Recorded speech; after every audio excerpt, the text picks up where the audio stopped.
Welcome to our channel Kinder Joy. உடல் உறுப்புகள்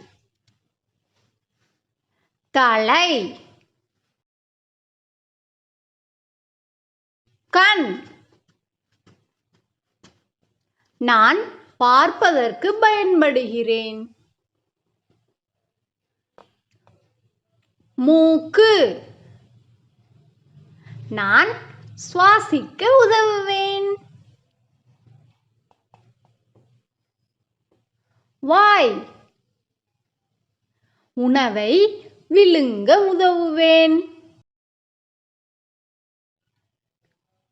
நாக்கு,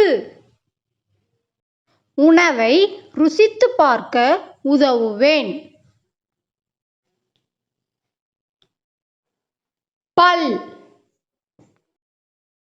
உணவை நன்கு மென்று அரைத்து உண்ண உதவுவேன். காது, நான் சத்தத்தை கேட்க உதவி செய்வேன். கை, பொருட்களை பிடிப்பதற்கும் தூக்கிச் செல்லவும் உதவுவேன். கால்கள், நடப்பதற்கும் ஓடுவதற்கும் உதவுவேன். Subscribe my channel. Thank you.